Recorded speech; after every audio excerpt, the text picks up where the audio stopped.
Assalamualaikum warahmatullahi wabarakatuh. Perkenalkan, nama saya Diva Anggi Pratiwi dengan NIM B03219016. Saya adalah mahasiswa bimbingan dan konseling Islam UIN Sunan Ampel Surabaya semester 6. Di sini saya akan menjelaskan tentang teori perkembangan karir dari Ginsberg. Yang pertama ada konsep dasar dari teori Ginsberg, yakni pemilihan karir dalam proses perkembangan karir merupakan bagian dari proses perkembangan secara keseluruhan. Berikutnya, faktor emosional mengambil peran penting dalam perkembangan karir. Yang ketiga, Ginsberg mengatakan bahwa individu melewati 3 tahap pemilihan karir, yaitu fantasi, tentatif, dan realistik. Berikutnya ada periode perkembangan karir menurut Ginsberg.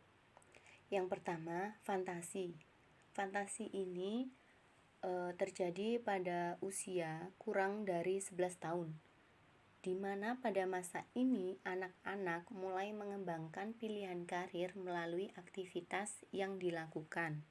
Berikutnya ada periode tentatif, yakni periode yang terjadi pada usia 11 sampai dengan 18 tahun, di mana periode ini dibagi atas 4 tahap.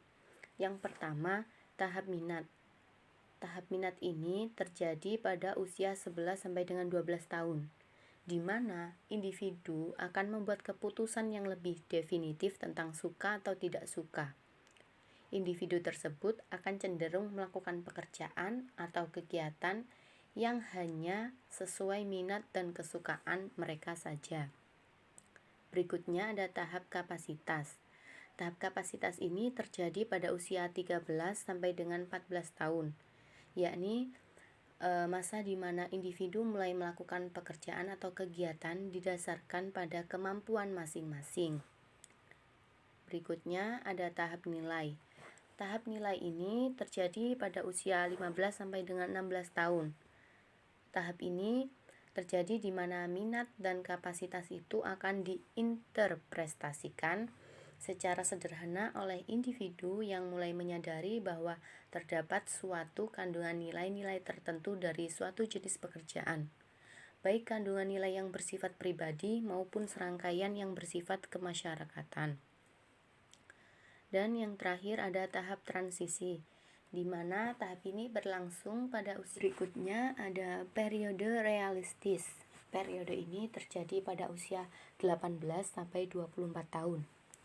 Di periode ini terbagi menjadi 3 tahap. Yang pertama ada tahap eksplorasi, di mana tahap ini individu akan melakukan eksplorasi atau menerapkan pilihan-pilihan yang dipikirkan pada masa tentatif akhir dan belum berani mengambil keputusan. Dengan memberikan penilaian atas pengalaman atau kegiatan yang berhubungan dengan pekerjaan, maka penilaian ini berfungsi sebagai acuan atau syarat supaya bisa memasuki lapangan pekerjaan. Berikutnya ada tahap kristalisasi.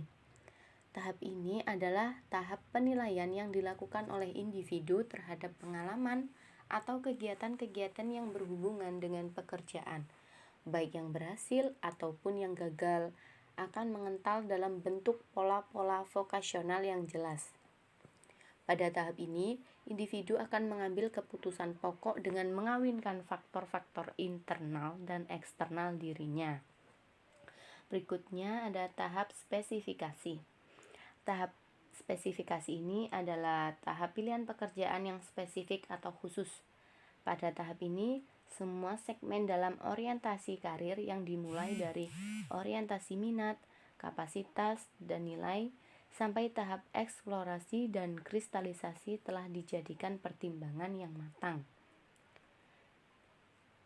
Tahap spesifikasi ini terjadi bila individu sudah memilih suatu pekerjaan atau pelatihan profesi untuk karir tertentu. Nah, berdasarkan tahap-tahap di atas, setelah anak melakukan eksplorasi dan memadukan faktor-faktor internal dan eksternal, anak akan memasuki fase kristalisasi dengan mengambil keputusan dan selanjutnya akan mengambil keputusan yang lebih spesifik lagi. Berdasarkan teori dari Ginsberg ini, maka semakin dewasa, proses pemilihan pekerjaan akan semakin meningkat ke arah yang lebih realistik.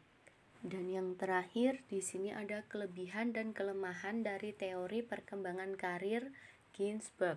Kelebihan dapat dijadikan acuan bagi individu untuk mencocokkan tujuan-tujuan karir yang terus berubah-ubah dengan kenyataan dunia kerja. Dalam artian di sini kan semua itu ada prosesnya. Jadi setiap individu pasti akan berpikir bagaimana baiknya, dan teori ini dapat dijadikan acuan untuk memilih proses mana yang atau karir mana yang akan dipilih.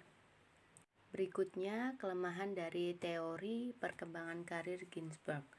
Teori ini dirasa kurang sempurna karena pengambilan sampelnya kurang representatif. Sekian penjelasan dari saya, kurang lebihnya mohon maaf apabila ada kesalahan dan kekurangan. Wassalamualaikum warahmatullahi wabarakatuh.